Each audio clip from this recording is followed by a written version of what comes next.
Exemple, c'est bien le monde idéal, car il s'agit juste d'une sorte d'appel synchrone, on va dire, parce qu'on affiche en fin de compte juste un simple message. Mais dans un vrai projet, souvent, nous allons utiliser une sorte de REST API ou bien donc une sorte de REST API, donc on parle d'appel asynchrone. Donc, imaginez par exemple, vous voulez récupérer une liste d'utilisateurs. Donc, on va essayer de faire ça, on va voir comment faire. Donc, normalement, il faut ici appeler le private HTTP qui est de type HTTP client. OK?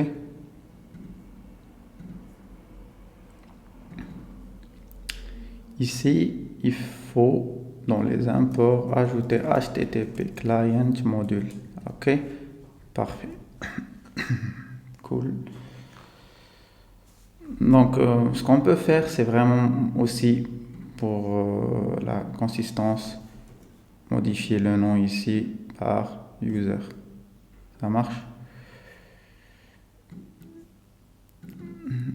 Parfait. Cool. Donc,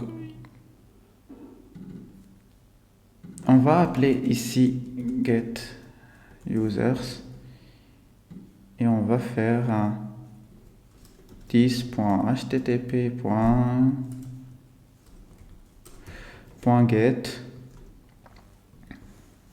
Et donc ici, vous allez voir, c'est juste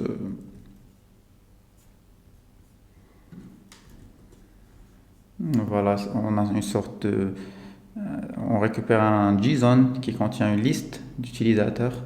Okay.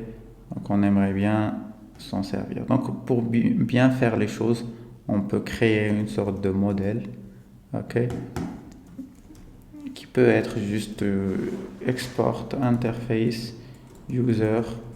Et donc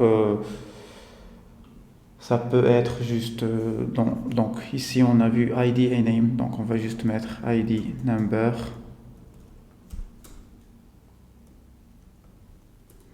Puis name de type string, quoi. Ouais, parfait. Donc on peut quand même s'amuser à rajouter les autres, mais bon. Donc ici on peut juste mettre user. Ok.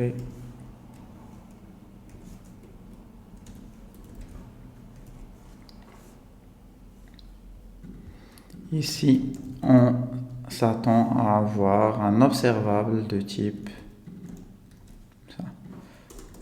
Voilà. Donc ici, donc on va mettre users. Ok. Donc user service, user service. Ok. Get subscribe. Et donc on sait qu'on va récupérer des users de type user comme ça. Et donc on veut affecter ça au 10.users. Donc effectivement ici, il ne faut pas oublier de modifier ce truc, ici la variable users. Donc jusqu'ici, on est bien d'accord, on a juste fait comme avant. On a juste une sorte de service, ok, rien de spécial. Donc on a juste une sorte de service, rien de spécial, et puis on l'a juste appelé ici dans le provider comme ce qu'on avait fait avant. Et pourtant, on va se rendre compte que ça ne va pas fonctionner. Regardons. Ouais, voilà. Donc the class user service cannot be created via dependency injection, as it does not have un Angular décorateur. This is either add. Donc ici, il nous dit qu'il faut ajouter le injectable. Okay.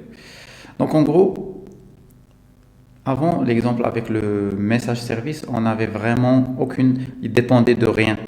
Par contre, le user service, lui, il dépend du HTTP client. Et donc Angular, lorsque par exemple le app component a besoin, donc il dépend du user service, donc Angular il va aller le chercher, donc il le trouve ici, il trouve qu'il dépend du HTTP client, il a du mal à nous fournir ça. Donc justement pour l'aider,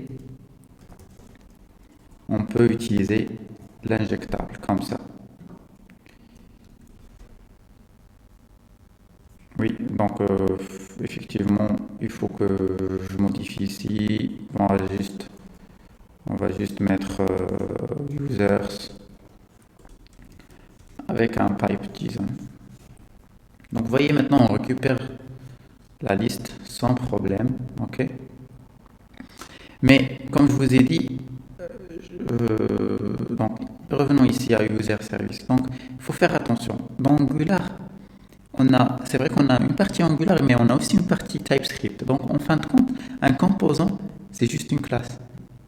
OK? Un module, c'est juste une classe également.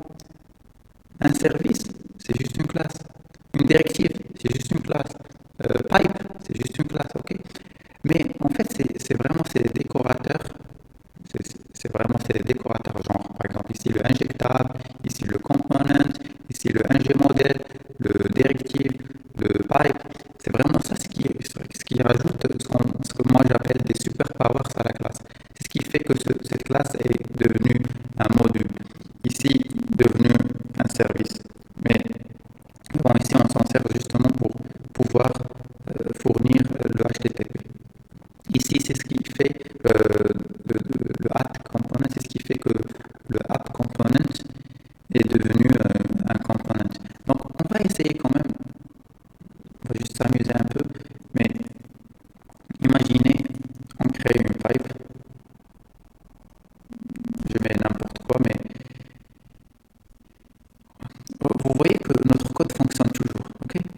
Pourquoi? C'est parce qu'en fait, pipe, il se comporte aussi comme une sorte de injectable, mais avec plus on va dire, de superpowers. Et également le component, parce qu'ici, le component, ici, on a par exemple, il dépend du user service. Donc, il faut que le component fasse le même rôle du injectable, et en plus, il fait d'autres choses. Donc, dans ce cas, le component, on va aussi s'amuser à essayer de l'utiliser dans le service. Donc on va juste mettre, je suppose, template. Ok. Regardons voir. Ouais, ça a l'air bon. Et vous voyez, ça fonctionne toujours. Donc par contre, là, on a encore le problème parce qu'il ne sait pas vraiment nous fournir ça. Ça, il ne sait pas nous fournir.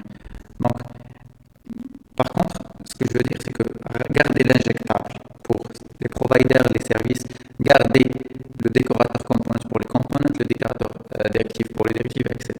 Mais je voulais vraiment que vous sachiez à quoi ça sert le injectable en fin de compte. C'est vraiment pour nous aider, pour aider Angular et nous aider